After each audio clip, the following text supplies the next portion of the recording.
Rishikonda beach blue flag గుర్తింపును తాత్కాలికంగా రద్దు చేయడంపై భీమిలి ఎమ్మెల్యే గంటా శ్రీనివాసరావు అసెంబ్లీలో ప్రస్తావించారు.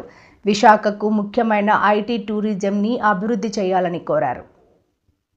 అటువంటి బీచ్కి సంబంధించి నిన్న ఒక వార్త మనందరం ప్రముఖంగా చూసాము, టీవీల్లో పేపర్లన్నింటిలో కూడా.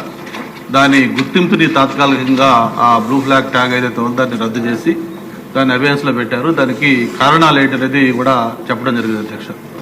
ఏదైతే ప్రధానంగా సెక్యూరిటీ కానీ, శానిటేషన్ కానీ, లేకపోతే అక్కడ పార్కింగ్ కానీ, లేకపోతే వాటర్ క్వాలిటీ కానీ, ఇతర పారామీటర్స్ ఏవైతే ఉన్నాయో అది ఒక డెన్మార్క్ ఇంటర్నేషనల్ సొసైటీ ఇచ్చే గుర్తింపు. అది ఆ పారామీటర్ సరిగా లేకపోవడం వల్ల గుర్తింపు తాత్కాలిక రద్దు చేస్తున్నట్టుగా చెప్పడం జరిగింది. ఇది అందరూ కూడా చాలా ఆందోళన కలిగించే అంశం అధ్యక్ష. అయితే టూరిజం డిపార్ట్మెంట్ వెంటనే దాని మీద స్పందించి దాన్ని దిద్దుబాటుకి చర్యలు తీసుకుంటామని చెప్పారు. బట్ నేను ఒకటే మీ ద్వారా తెలియజేస్తుంది సభకు ఏంటంటే, ఏదైతే ఇటువంటి చర్యలు జరిగినప్పుడు దిద్దుబాటు చర్యలు తీసుకొని దాన్ని సరిచేయడం కంటే కూడా అసలు ఎందుకు జరిగింది ఇది, ఎందుకంటే ఒకసారి ఆ మార్క్ వచ్చిందంటే అది ఇంటర్నేషనల్గా చాలా ఎఫెక్ట్ అవుతుందని రిప్యుటేషను. కాబట్టి అది ఎందుకు జరిగింది, దానికి బాధ్యులు ఎవరు, దానికి అకౌంటబిలిటీ ఎవరిది, దాని మీద యాక్షన్ కూడా తీసుకోవాలని కూడా రిక్వెస్ట్ చేస్తూ, ఒకసారి అది కానీ ఆ బ్లూ ఫ్లాగ్ గుర్తింపు కానీ పోయిందంటే ఇంటర్నేషనల్ టూరిస్టులు వచ్చే ముందు ఎక్కడెక్కడ బ్లూ ఫ్లాగ్ ఉంది, ఆ సేఫ్టీ ఎలాగుంటుంది, అక్కడ తర్వాత వెహికల్స్ పార్కింగ్ ఏంటి, డ్రైనేజ్ ఏంటి, శానిటేషన్ ఏంటి, సీసీ కెమెరాలు ఉన్నాయా లేవా, ఇవన్నీ కూడా చూసుకొని అక్కడికి వస్తారు అధ్యక్ష. కాబట్టి విశాఖపట్నానికి ఐటీ టూరిజం రెండు కూడా చాలా ఇంపార్టెంట్. కాబట్టి ఆ టూరిజం మీద మనం ఫోకస్ పెట్టుకోవాలి. కాబట్టి వెంటనే దీన్ని తక్షణం స్పందించి మళ్ళీ రేపు ఒక 4-5 డేస్లో దాన్ని మళ్ళీ కమిటీ వస్తుందని చెప్తున్నారు. ఆ కమిటీ వచ్చే టైంకి అది కూడా రెక్టిఫై చేసి దాన్ని మళ్ళీ ఆ ఫ్లాగ్ వచ్చేట్టు చేయాలి. భవిష్యత్తులో ఇటువంటి రిపీట్ కాకుండా కూడా దానికి ఒక బెంచ్ మార్క్ ఉండే విధంగా ఒక పారామీటర్స్ కూడా ఫిక్స్ చేయాలని కోరుతున్నాను అధ్యక్ష.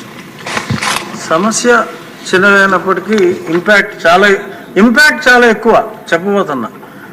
అది సార్ట్అవుట్ చేయడానికి చాలా చిన్న సమస్య. అక్కడ సీసీ కెమెరాలు సరిగ్గా లేకపోవటం, అక్కడ సెక్యూరిటీ సరిగ్గా లేకపోవటం, ఇటువంటి కుక్కలన్నీ కూడా అక్కడికి రావటం, ఇటువంటివన్నీ కూడా ఆ టూరిజంని చాలా ఇంపాక్ట్ చేస్తాయి. కానీ అది కంట్రోల్ చేయడానికి తక్కువ ఖర్చు. సో ప్రభుత్వం దృష్టికి తీసుకొచ్చారు. అలాగే స్థానిక ఎమ్మెల్యేగా మీరు కూడా ఎక్కువ దృష్టి పెడితే ఆ ప్రాబ్లం ఇమీడియట్గా సార్ట్అవుట్ అవుతుంది. విఎం థామస్ గారు.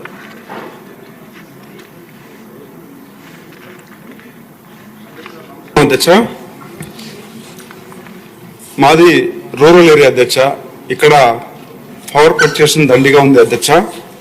మెయిన్గా చూసామంటే బాలగంగనపల్లిలో ఆల్రెడీ గత గవర్నమెంట్లో టెండర్ వేసి 2 33/11 kV శాంక్షన్ అయింది అధ్యక్ష. ఒకటి వచ్చి బాలగంగనపల్లి అట్ గంగాధర నెల్లూరు, ఇంకొకటి వచ్చి గాజంకి అట్ కార్వేట్ నగరం అధ్యక్ష. ఈ టెండర్ పిలిచిన తర్వాత అది అట్లనే పెండింగ్ అయిపోయింది అధ్యక్ష. ఇక్కడ ఇది పవర్ సరిగ్గా రావడం లేదు కాబట్టి చాలా ఇబ్బంది పడుతున్నారు అధ్యక్ష. ఇమీడియట్ గా మాకు ఇది శాంక్షన్ చేయాలని చెప్పేసి మీ ద్వారా మంత్రి గారిని రిక్వెస్ట్ చేస్తున్నాను అధ్యక్ష. ఇంకొకటి కూడా ఒక 4 రిక్వైర్మెంట్ ఉంది అధ్యక్ష. ఒకటి వచ్చి కండేపల్లి అనేది జీడి నెల్లూరులో, అదేవిధంగా పుల్లూరు, అదేవిధంగా లంకేపల్లి, ఇవి కూడా ఒకటి వచ్చి ఎస్ఆర్పురం మండలంలో, ఒకటి జీడి నెల్లూరులో, ఒకటి పెనుమూరులో ఉంది అధ్యక్ష. ఇవి ఇమీడియట్ గా శాంక్షన్ చేస్తే ఇక్కడ అందరూ కూడా వ్యవసాయం పైన ఆధారపడి ఉన్నారు కాబట్టి ఖచ్చితంగా ఇది చాలా యూస్ఫుల్ గా ఉంటుందని చెప్పేసి మీ ద్వారా రిక్వెస్ట్ చేస్తున్నాను అధ్యక్ష. ఇక్కడ మెయిన్ గా చూసారంటే పవర్ ఫ్లక్చుయేషన్ రావడం వల్ల ఈ మోటార్లన్నీ కూడా కాలిపోతున్నాయి. ఇక్కడ వ్యవసాయమే ముఖ్య ఆధారం కాబట్టి దీనిపైన మనం ఫోకస్ చేసే అవసరం కూడా ఉందని మీ ద్వారా రిక్వెస్ట్ చేస్తున్నాం అధ్యక్ష. అదేవిధంగా వర్షం వచ్చినప్పుడు ఒక 2 చోట్ల 2 బ్రిడ్జ్ వచ్చి కంటిన్యూ అట్లనే డిస్కంటిన్యూ అవుతుంది అధ్యక్ష. ఇక్కడ చూసారంటే సుమారుగా ఒక దగ్గర ఒక 20 నుంచి 30 విలేజ్లు ఉంది అధ్యక్ష. ఇక్కడ మెయిన్గా చూస్తామంటే బిఎన్ఆర్ పేట టు జీడినెల్లూరు మండలం, ఇది కాన్స్టెన్సీ అంటే జీడినెల్లూరు టు చిత్తూరు కనెక్షన్ ఉంది అధ్యక్ష. సుమారుగా 100 విలేజెస్ ఉన్నాయి. దీనిపైన కూడా ఒక బ్రిడ్జి కట్టిస్తే బాగుంటుంది.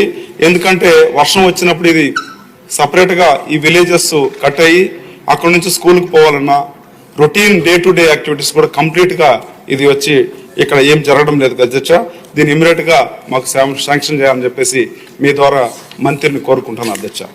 అదేవిధంగా లాస్ట్ అధ్యక్ష, దయచేసి అర్థం చేసుకోండి సార్, ఏదో మాట్లాడాలని కాదు, బీ బ్రీఫ్, మీ సమస్యని చెప్పండి. ఎంతసేపు మాట్లాడేమన్నది కాదు ఇష్యూ, ఏం కంటెంట్ మాట్లాడేమనేది ఇష్యూ. ఓకే అధ్యక్ష. ఎక్కువ మందికి అవకాశం రావాలి. లాస్ట్ అధ్యక్ష, అదేవిధంగా పెనుమూరు టు నేండ్రగుంట రోడ్డు అధ్యక్ష, ఈ రోడ్డు చాలా దారుణంగా ఉంది. ఇక్కడ చూసామంటే చాలా యాక్సిడెంట్ జరుగుతుంది. ఇది కూడా మాకు తొందరగా చేయాలని చెప్పేసి మీ ద్వారా కన్సర్న్ మినిస్టర్